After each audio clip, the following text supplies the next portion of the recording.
దేవుని నామమునకు మహిమ కలుగునుగాక. ఈ ఉదయకాలము మీకందరికీ వందనాలు తెలియచేస్తున్నాను. ఈ దినము మిమ్ములను బలపరచు దేవుని మాట. నిజమైన స్నేహితుడు విడువక ప్రేమించును. సామెతలు 17వ అధ్యాయము 17వ వచనం.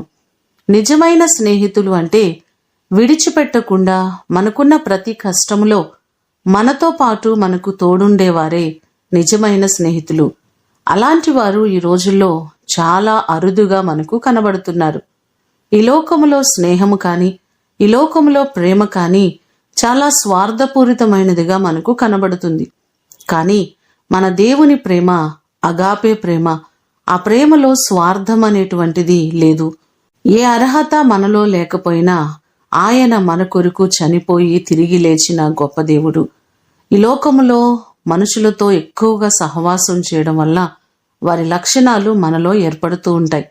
మనము కూడా ఆ పరమాత్మునితో ఎక్కువ సహవాసం చేయడం వల్ల ఆయన గుణగణాలు మనలో ఏర్పడతాయి. మనము ఎక్కువ సమయము ఆయనతో గడిపి దేవుని ద్వారా మనము మన కుటుంబాలు ఆశీర్వదించబడుదుముగాక. ప్రార్థన చేసుకుందాం. పరలోకమందున్న మా తండ్రి, మీ పాదములకు వందనాలు, స్తోత్రాలు. మా నిజమైన స్నేహితుడు మీరే ప్రభువా.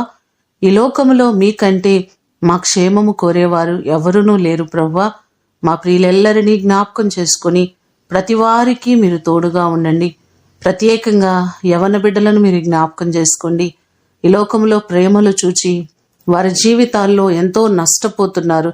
వారి జీవితాలు భవిష్యత్తు ఎడల శ్రద్ధ లేకుండా వారి కుటుంబాలను వారు పాడు చేసుకుంటున్నారయ్యా. ప్రతి వారిని మీరు జ్ఞాపకం చేసుకోండి. నిజమైన స్నేహితులు మీరే ప్రభువా. మీతో ఎక్కువగా మేము స్నేహం చేయడానికి, మీ ద్వారా మా కుటుంబాలు, మా వ్యక్తిగత జీవితాలు దీవెన పొందుకోవడానికి సహాయము చేయండి.